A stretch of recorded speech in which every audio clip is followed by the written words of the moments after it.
Bonjour Jean-Philippe Tanguy. Bonjour. Bonjour. Il s'est rendu lui-même, le suspect dans l'horrible assassinat d'Aboubacar Cissé, 22 ans, qui priait dans une mosquée à la Grand-Combe dans le Gard. S'est rendu donc ce matin aux forces de l'ordre en Italie.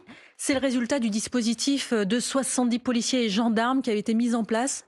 Mais sans doute, il faut féliciter nos forces de l'ordre, sans doute une coopération avec l'Italie. Maintenant, il sera important de savoir si ce monsieur, ce présumé coupable de cet horrible assassinat, a bénéficié de complicité dans sa fuite et peut-être même dans le forfait, l'ignoble meurtre qu'il a commis. Maintenant, force à l'enquête et j'espère qu'on saura le plus tôt possible qu'est-ce qui s'est passé réellement, les mobiles de ce crime. Est-ce que c'est un crime haineux et anti-musulman ou est-ce que c'est une énième apologie de la violence que subit notre pays? D'ailleurs, malheureusement, les deux motifs ne sont pas du tout incompatibles. Et le ministre de l'Intérieur, Bruno Retailleau, était dans le Gard hier. Écoutez. Ce meurtre s'est passé dans des circonstances qui sont terribles, qui sont particulières. Ce jeune homme priait son Dieu.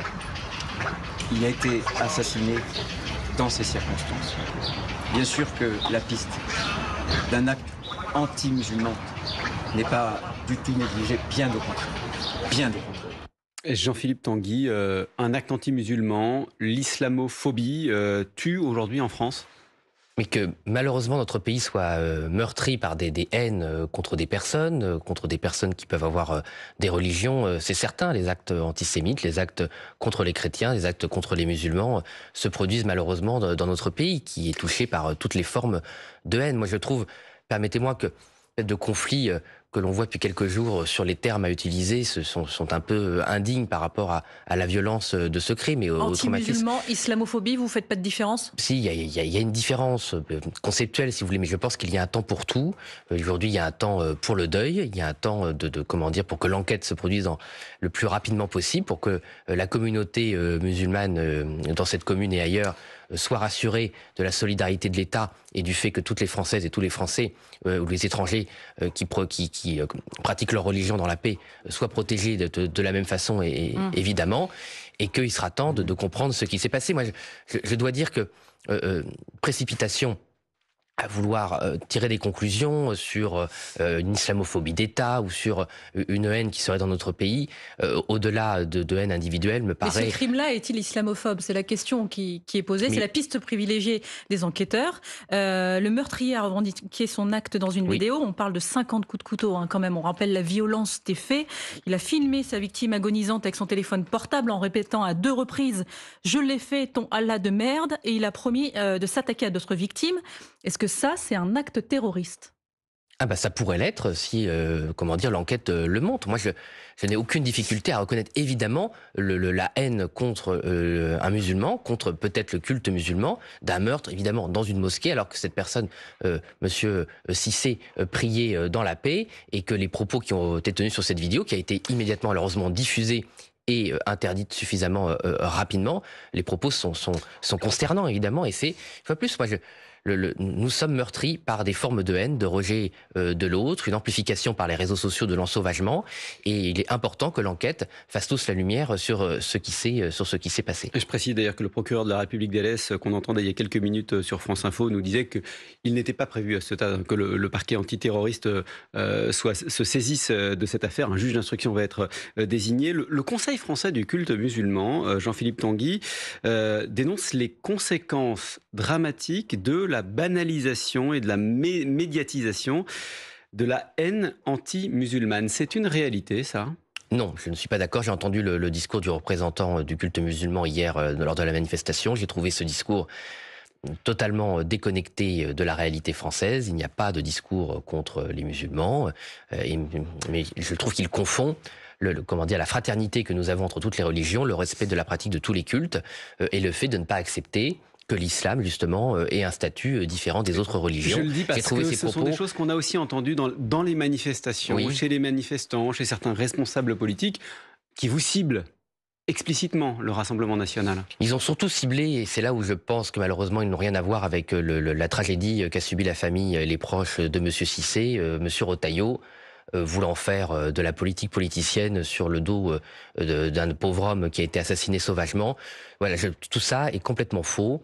Les actes de haine qui sont surreprésentés en France, c'est malheureusement les actes antisémites. Évidemment, les musulmans subissent des rejets, des discriminations, mais du coup, est-ce comme que les autres religions. Le sentiment de beaucoup de musulmans ce matin et même hier, ils en parlaient effectivement à ceux qui entendaient le micro, de cette insécurité qu'ils ressentent de plus en plus en France et de ce sentiment de rejet aussi qu'on leur fait ressentir. Moi, j'entends, toutes les plaintes et je suis attentif, à toutes les discriminations que subissent nos compatriotes ou des étrangers qui pourraient subir cela injustement. Mais c'est pas ce qui a été dit hier par le représentant du culte musulman. Ce qui a été dit, c'est que l'État et les politiques attiseraient cette haine. Je suis désolé, ça n'existe pas dans notre pays. Et d'ailleurs, c'est plutôt le contraire. Moi, je suis très fier de mon pays, de la France, qui malgré les attentats islamistes qu'a subi notre pays, n'a jamais sombré dans la confusion entre l'islamisme qui frappe tous les êtres humains, y compris les musulmans, et l'islam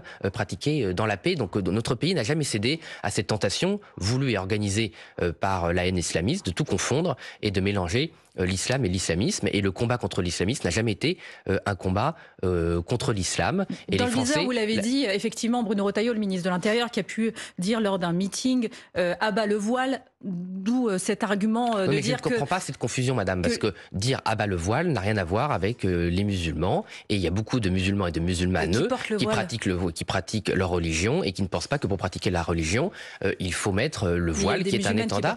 Oui, il y a des musulmans qui portent le voile, mais je pense que c'est islamistes pour autant. Non, mais elles portent l'étendard de l'islamisme, alors sans doute à l'insu de leur plein gré, mais c'est aussi le rôle de l'éducation et du débat politique, c'est d'expliquer un certain nombre de personnes que le voile depuis la révolution islamique en Iran est devenu l'étendard de l'islamisme et qu'il faut le combattre comme ce symbole et comme tel. Et il y a des musulmanes qui portent le voile de bonne volonté parce qu'elles en ont envie. Juste par exemple, mais sans doute, madame, vous savez, il y a beaucoup la religion a un contexte politique et on peut débattre entre nous du sens de symboles politique ou politisé et religieux, sans que ce soit un rejet de l'autre, une condamnation de l'autre. La religion catholique a eu ses débats, la religion judaïque a eu ses débats en France, et en France, l'islam peut avoir des débats sur ses pratiques et les symboles qu'il utilise, sans que ce soit du rejet et de la haine. Bruno Retailleau, le ministre de l'Intérieur, s'est rendu hier sur place, on l'a dit, soit 48 heures après les faits. Est-ce qu'il a trop tardé à réagir ? Oui, sincèrement, Monsieur Retailleau, c'est un adversaire politique. Je pense qu'il ment aux Français sur beaucoup de sujets, mais l'attaquer là-dessus me semble malhonnête. Il me semble qu'il a agi avec célérité, que les forces de l'ordre ont obéi à ses instructions et ont pu arrêter ce meurtrier présumé. Je ne vois pas pourquoi il faudrait polémiquer. Moi, une fois plus, je suis assez gêné, notamment que la gauche le cible de manière assez injuste. Non, mais là encore, vous voyez, c'est encore une nouvelle fois les représentants de la communauté musulmane qui disent que ils ont le sentiment, et ils l'ont dit encore ce matin sur France Info, d'un deux poids, deux mesures. La question a été posée hier à Bruno Retailleau, ministre de l'Intérieur, si ça s'était passé dans une église ou une synagogue, vous-même, auriez-vous réagi plus rapidement ? Non, mais vous avez réagi hier soir, vous, en retweetant un tweet de Marine Le Pen à 21h42. J'avais retweeté le tweet de Jordan Bardella, mais... non. Comment ? Non. Écoutez, il me semble que si, mais écoutez, si je ne l'ai pas fait, c'est une erreur de ma part. Mais nous avons une réaction la plus rapide possible. Moi, j'ai eu conscience immédiatement de la gravité de la situation. Sur Sincèrement, deux poids, deux mesures ? Non, il n'y a pas de deux poids, deux mesures. Et une fois de plus, on voit bien que ce criminel a été arrêté le plus rapidement possible. Et on voit bien d'ailleurs que dans la nation française, il y a une solidarité immédiate qui s'est exprimée contre nos compatriotes de confession musulmane, contre les habitants de cette commune qui ont été choqués, à juste titre, et sans doute traumatisés par ce meurtre. Donc je ne comprends pas pourquoi on veut toujours polémiquer sur tout. Je trouve ça un peu dommage. Et surtout, il y a la mémoire d'un homme et il y a le chagrin d'une famille qui mérite mieux que ces désaccords un peu malheureux. Jean-Philippe Tanguy, actualité judiciaire décidément chargée. 22 interpellations ce matin après les violences commises contre des prisons depuis un peu plus d'une dizaine de jours.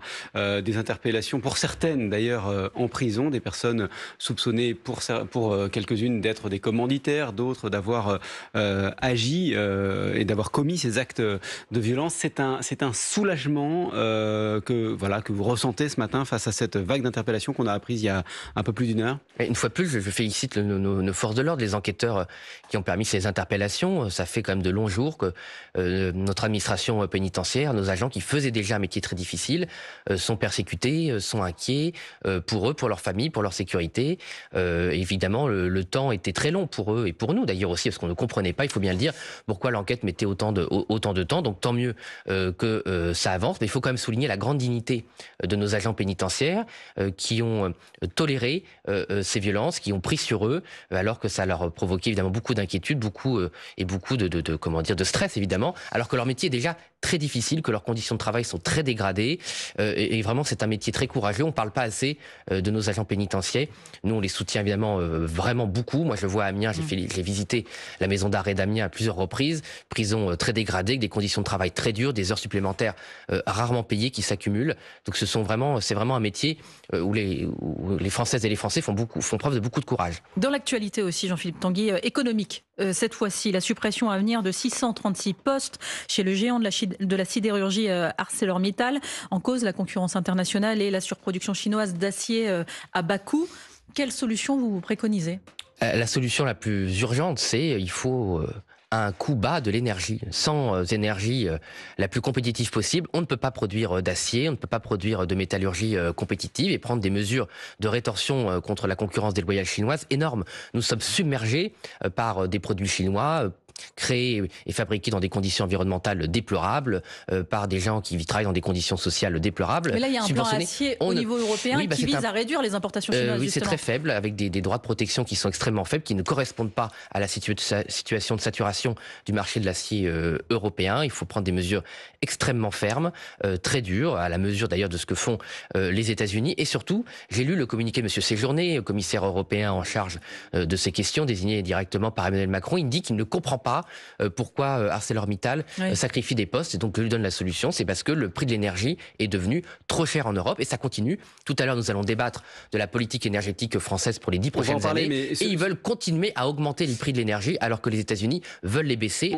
Toute l'industrie européenne est en train de crever sur place à cause de ces prix de l'énergie trop élevés. On va revenir sur l'énergie, mais quand même. De la sidérurgie et d'ArcelorMittal, il faut nationaliser ArcelorMittal comme le proposent certains responsables politiques, notamment les écologistes. Non, mais nous, on n'a jamais eu peur de nationaliser temporairement, définitivement, une industrie en difficulté. Ce qui est certain, c'est qu'on ne peut pas se permettre de perdre des hauts fourneaux, on ne peut plus se permettre de perdre des sites industriels. Il reste seulement 5 hauts fourneaux en France, alors qu'il y a encore 50 ans, il y en avait plus d'une centaine. La situation est extrêmement grave. Il faut que nos auditeurs comprennent que quand un haut fourneau ferme, comme une telle installation industrielle s'éteint, il est très difficile de la rallumer, il est très difficile de la remettre en fonction. Et donc, moi, effectivement, nous n'avons pas peur. Et par exemple, pour Vencorex, c'est de la chimie, c'est pas de l'aciérie, mais nous avons demandé une nationalisation temporaire de l'outil industriel parce que c'est quand même incroyable. C'est exactement ce qui se passe pour l'acier. Les Chinois ont truqué le marché de la chimie et pour récompenser les Chinois d'avoir truqué le marché, on leur a vendu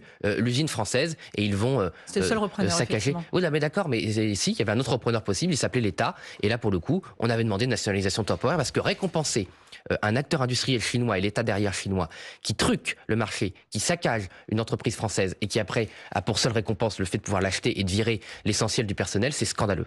Jean-Philippe Tanguy, député Rassemblement National de la Somme, avec nous jusqu'à 9h sur France Info. Le fil info, on vous retrouve dans un instant. Après le fil info de 8h46, Maureen Suignard. Il est entendu en ce moment même en Italie. Le Français de 21 ans soupçonné d'avoir tué un fidèle dans une mosquée du Gard vendredi s'est livré à la police italienne.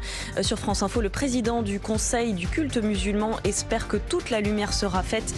Il regrette que le parquet antiterroriste ne se soit pas saisi de l'affaire. Des interpellations coordonnées ce matin, 22 arrestations au même moment dans le milieu du trafic de drogue après la série d'attaques visant des prisons et des agents pénitentiaires. Plusieurs personnes soupçonnées d'être à l'origine de ces attaques ont aussi été extraites de prison pour être placées en garde à vue.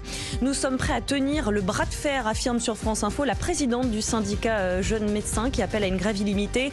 La proposition de loi socialiste contre les déserts médicaux fait des remous. Elle prévoit de réguler l'installation des médecins. Des praticiens s'opposent à ce texte qui n'est pas soutenu par le gouvernement. Et puis la Corée du Nord confirme pour la première fois avoir envoyé des troupes en Russie. Et ce matin, Vladimir Poutine, le président russe, remercie le dirigeant nord-coréen pour, dit-il, l'exploit des combattants nord-coréens en Ukraine. Certains ont été déployés dans la région très disputée de Koursk. France Info. Le 8-30 France Info, Jérôme Chapuis, Salia Braclia. Et toujours avec Jean-Philippe Tanguy, député RN de la Somme. On parle du budget à présent. Dans le budget 2026, le gouvernement cherche 40 milliards d'euros pour boucler ce budget qui est en préparation, sur lequel vous serez appelé à vous prononcer cet automne. Et cette piste notamment évoquée pendant le week-end par le ministre de l'Aménagement du Territoire, François Rebsamen, une contribution modeste pour financer les services publics des collectivités locales. Qu'en dites-vous ? Mais j'en dis que la Macronie a supprimé la taxe d'habitation pour gagner les élections en 2017. Donc c'est la seule chose populaire et pour le pouvoir d'achat des ménages qu'ils ont fait. Donc maintenant ils veulent le supprimer parce qu'ils n'ont pas réussi à faire les économies nécessaires au financement de la suppression de cette taxe d'habitation. Donc ce qu'il faut faire, c'est un grand ménage dans le millefeuille administratif local français, la strate régionale, la strate des intercommunalités qui coûte très cher avec beaucoup de fonctions support. Pas question d'augmenter les impôts locaux. Non mais les impôts ils sont déjà très élevés en France. Là l'INSEE a fait le bilan. On est encore la lanterne rouge du poids des impôts dans toute l'Europe et même dans tout le monde occidental pour un financement détérioré des services publics. Et d'ailleurs aussi localement, moi je ne cesse de rencontrer dans ma circonscription de la Somme des fonctionnaires qui voudraient rendre un service au public et qui sont piégés dans la bureaucratie et dans des strates qui n'ont plus ni queue ni tête et plus personne ne comprend rien entre les syndicats des ordures, les syndicats des eaux, l'intercommunalité, la commune, bref, tout ce salnigon. Un tiers des agences et des opérateurs de l'État qui ne sont pas des universités seront fusionnés ou supprimés. C'est ce qu'a annoncé Amélie Montchalin, la ministre du Budget. Eh bien écoutez, c'était une proposition du Rassemblement national. Quand on l'avait présenté à M. Barnier, on s'était fait insulter. Quand on l'avait présenté à M. Bayrou, on nous avait dit que c'était pas possible. Quand on a présenté des amendements... La question des agences, si, ça a toujours été sur la table. Non, pas du tout, madame. On a présenté des amendements lors du budget et du nouveau budget de M. Bayrou.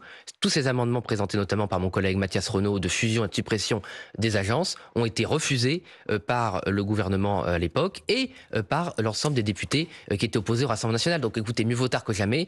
Mais effectivement, ce travail de rationalisation des agences, il doit être fait parce que c'est beaucoup d'argent inutile quand on voit l'évolution de la masse salariale, alors que les fonctionnaires de base, entre guillemets, de catégorie C, sont à peine revalorisés par rapport à l'inflation, que le pouvoir d'achat des professeurs s'est effondré depuis 20 ans et qu'il y a une partie des hauts fonctionnaires français et de ces agences qui s'est mis 6,7% d'augmentation de leur salaire, c'est quand même totalement scandaleux et on voit bien que c'est pas piloté. En haut de la liste, en haut de votre liste, s'il fallait commencer par la suppression d'une entité, laquelle vous mettez ?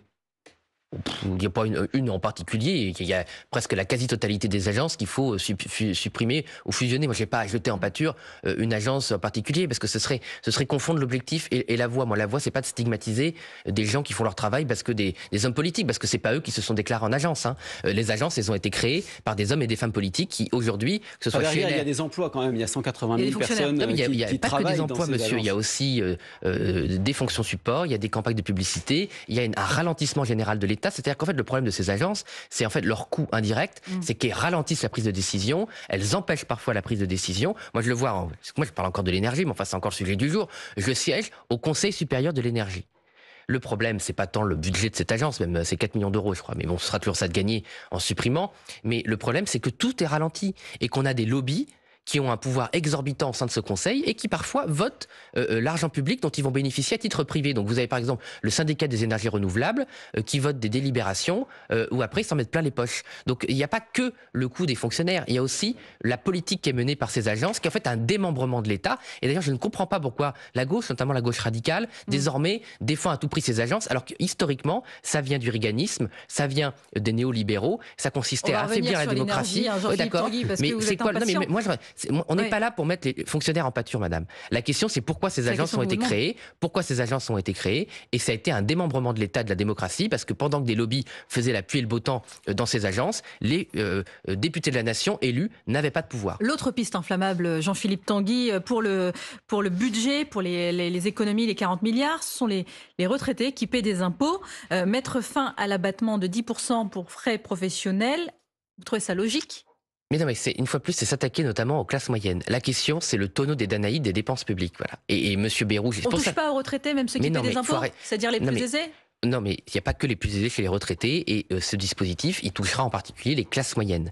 Parce que les plus favorisés, ils trouveront d'autres dispositifs fiscaux, comme ils savent très bien faire avec Emmanuel Macron, pour ne pas payer l'impôt. Et aujourd'hui, le 1% de plus riches en France, il paie moins d'impôts que les classes moyennes supérieures. Ça, c'est voilà, en proportion. Ça, c'est la réalité du macronisme, et les Français ont payé très cher cette politique de petits privilèges qui n'a rien à voir avec la justice fiscale. Donc la question, c'est comment est-il possible que l'année dernière encore, la masse salariale de l'État n'ait pas été pilotée, qu'on ait eu un tel déficit, qu'on ait eu de tels détournements, et quand on nous dit, au terme de 2 ans d'enquête, un an d'enquête parlementaire, du Sénat et de l'Assemblée nationale, que les 40 à 60 milliards d'euros budgétaires qui ont disparu dans la nature, c'est une erreur technique et que personne n'est responsable de rien. C'est un problème de prévision, ouais. Oui. Ben non, mais je ne suis pas d'accord que c'est un problème de prévision. Oui, mais je suis pas d'accord. Non, c'est pas du tout le cas. Si vous lisez le rapport, en fait, personne n'est d'accord avec les conclusions. Donc, le rapport a été sorti par la Macronie dans la presse pour pouvoir raconter n'importe quoi, une fois plus au mépris des lois et de nos règles. Et si vous écoutez M. Coquerel ou M. Ciotti, ils n'ont pas du tout le même avis que la Macronie qui a sorti le rapport contre la loi, une fois plus, de manière illégale. Le futur. Donc, tout ça, c'est la responsabilité d'Emmanuel Macron, qui est une nullité en budget et qui a mis les finances publiques dans une situation de ruine totale et complètement en dehors des clous européens. Je vous rappelle que la Grèce, l'Espagne, le Portugal, tous ces pays qui avaient des difficultés, l'Italie, ont tous rétabli leurs finances publiques, sauf la France. Alors, les questions d'énergie qui vous tiennent à cœur, elles font l'objet d'un débat sans vote aujourd'hui à l'Assemblée, début mai au Sénat. Vous êtes, au Rassemblement national, réticent en règle générale face aux énergies renouvelables, et vous êtes accusé, du coup, souvent d'être finalement en faveur du maintien d'une forme de dépendance aux énergies fossiles, et donc à la Russie et aux États-Unis. Qu'est-ce que vous répondez ? Non, mais ça fait partie des mensonges d'État que la Macronie répète, et malheureusement c'est diffusé. Écoutez, il y a 2 partis qui ont proposé un plan détaillé de décarbonation et de sortie des énergies fossiles à la présidentielle. C'est LFI, je le reconnais, et c'est Marine Le Pen avec le plan Marie Curie. Et un certain nombre de médias font comme si le plan Marie Curie, 40 pages présenté par Marine Le Pen, n'existait pas. Voilà. Donc nucléaire, alors que le programme, nucléaire. Il n'y a pas que le nucléaire. Par exemple, vous parlez des énergies renouvelables, il y a l'hydroélectricité française, nos barrages, qui sont complètement paralysés dans tous les investissements depuis 30 ans à cause de la soumission à l'Union européenne, qui veut absolument privatiser les concessions, comme on a privatisé les concessions d'autoroutes. Je rappelle au passage qu'il y a un nouveau rapport qui prouve qu'il y a 80 milliards d'euros qui a été piqués aux Français sur les autoroutes. Bref. Et donc, quand on dit qu'on est contre la sortie des énergies fossiles, c'est un mensonge. Voilà. Et quand Emmanuel Macron, en 2022, a fait envoyer à tous les Français un SMS la veille de l'élection pour expliquer qu'on voulait maintenir les centrales à charbon alors que nous, on voulait les fermer et que c'est eux qui ont maintenu les centrales à charbon encore depuis 2 ans, c'était une escroquerie d'État. Donc, nous, on parlait de la Russie, justement, une information qui a été dévoilée par Sergueï Lavrov, le ministre des Affaires étrangères russe, à l'agence TASS. Selon lui, plusieurs eurodéputés français ont fait part de leur envie de se rendre à Moscou le 8 mai prochain pour commémorer le 80e anniversaire de la victoire de la Seconde Guerre mondiale.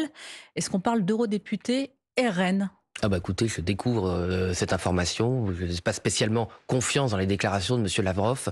Donc moi, ce qui m'étonne aussi, si vous voulez, c'est qu'on ait toujours confiance dans ce que dit M. Lavrov quand c'est pour insulter le Rassemblement national. Mais par contre, évidemment, quand il parle de politique étrangère sur les autres sujets, tout le monde sait qu'il fait de la propagande. Qu'on soit clair, ils en ont l'interdiction, ces eurodéputés RN, de se rendre à Moscou ? Écoutez, je ne suis pas président du parti, mais je ne vois pas comment Jordan Bardella, avec la constance des idées qu'il a eues, pourrait autoriser dans les conditions qu'on connaît un tel déplacement. Jordan Bardella, justement, si elle est empêchée, je serai le candidat de Marine Le Pen pour 2027, dit-il, ce week-end. Il sera votre candidat aussi ? Non, mais notre candidat, c'est Marine Le Pen. Donc Marine Le Pen va être innocentée des faits qui lui sont reprochés, et elle sera candidate, comme elle l'a dit, lors de ses déclarations très fortes sur TF1.